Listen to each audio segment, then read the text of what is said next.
Welcome to Amadeo Cavite, Coffee Capital of the Philippines. For today's video, samahan niyo akong puntahan at i-discover ang isang hidden gem resort dito sa Amadeo. Ito ay ang Casa Ederlinda. Kaya tara na mga idol! Pagpasok niyo pa lang ay bubungad na sa inyo ang napakalawak nilang bakuran. May enough silang space para sa 3 sasakyan hanggang 4. Mapapansin nyo kagad mga idol na napakalinis at napakalinaw ng kanilang adult at kiddie pool na talaga namang nakakaingganyong lumangoy. May mga available din silang day beds or lounge chairs para tambayan para sa muni-muni o kwentuhan kasama ang mga kaibigan. Nasa labas pa lang tayo mga idol, pero kitang-kita nyo naman po kung gaano ka-relaxing ang ambience dito. Napapaligiran ng mga samot-saring mga halaman kaya talagang close to nature vibes kaya siguradong makakapag-unwind ka dito. Kaya eto po mga idol, enjoy na enjoy po ang aking assistant na si Sugar. Eto po siya at kitang-kita nyo naman po kung saan po ako pumunta ay ando din po siya. Dito naman po tayo mga idol sa kanilang table tennis at video okay area nila. Napansin kong may maganda silang sound system kaya perfect na perfect ito sa mga kaibigan mong singerists. At habang naghihintay ka matapos sila sa pagbirit, pwede ka din maglaro ng table tennis on the side, pwede rin sabay if you like. Pagpasok naman po sa loob ng casa, bubungad sa iyo ang kanilang napaka-cozy at homey living room. Kita niyo naman po si Baby Sugar at home kagad. Pang-entertainment showcase naman po ang kanilang high-definition TV with sound bar. Para kang nanonood ng live at para kang nasa sinihan. Next naman nating pupuntahan mga idol is yung kanilang super aesthetic na kitchen at dining area. Meron po silang 8-seater dining table para sa malalaking families at para sa mga barkada or groups. At ang kitchen, mga idol, grabe, napakalinis, kumpletong-kumpleto sa gamit. Lahat ng posibleng gamit na kakailanganin mo sa pagluto, meron sila. Kayang-kaya mo tumambay at magluto dito all day long. At eto naman ang kanilang dirty kitchen na napakalinis din. Pwede ka rin magluto dito dahil meron silang electric cooktop.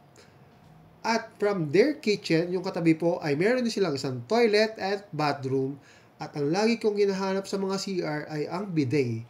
And yes, may bidet sila plus hot and cold shower na din mga idol. Matapos natin i-check ang kanilang mga kitchen mga idol, silipin naman po natin ang kanilang mga rooms. Ang Casa Ederlinda ay may 3 very spacious rooms mga idol. Kaya tara mga idol, silipin natin isa-isa ang kanilang mga rooms. So dito po sa kanilang first room mga idol, kasya po yung 4 to 5 persons dito. Meron po silang kasamang closet at may aircon na din po, syempre mga idol. And dito naman po tayo sa kanilang second room mga idol. Kasya po dito sa tingin ko ang mga 6 to 8 persons din. Or kung may kasama kayong mga kids, syempre, meron na rin pong aircon yan. May closet po kung madami po tayong mga dalang gamit. So, after this mga idol, dito naman po tayo syempre sa ating master's bedroom. So, pagbungad na pagbungad pa lang mga idol, kita mo na agad yung kanilang malaking bed na para bang iniimbita ka kagad na humilata. Siyempre, hindi mawawala ang kanilang napakalamig na aircon at sariling CR. Nandito rin sa loob ng CR ang kanilang closet para sa mga gamit yung dala. And of course, ang bidet ng toilet at ang hot and cold shower na din. At pagkatapos nating mapasyalan mga idol ang loob ng Casa Ederlinda, so syempre, dito naman po tayo sa labas at susubukan po natin itong kanilang soccer area. At katabi po ng soccer area is yung kanilang gazebo na ang harapan po is napakaluwang na garden. At pwede mag-play dyan yung mga kids, mga idol. At dito po sa gazebo, pwede po kayong mag-dine in, pwede kayong magluto, at pwede kayong mag-ihaw.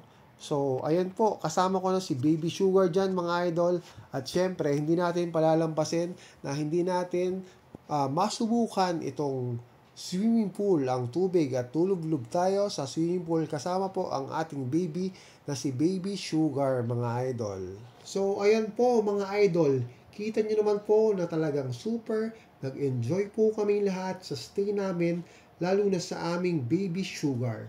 Kaya maraming salamat po sa team ng Casa Ederlinda sa pag-aasikaso, pag-alaga sa amin during our entire stay. Solid na solid po ito. So maraming salamat po sa inyo. And for inquiries and booking reservations, message nyo lang po sila sa kanilang Facebook page na Casa Ederlinda. Pero bilisan nyo na mga idol to reserve your dates dahil balita ko nagkakaubusan na ng available dates online lalo na ngayong bare months. So, yun lang po mga idol. Salamat po, Casa Ederlinda. Ingat po tayo lahat at ayos na.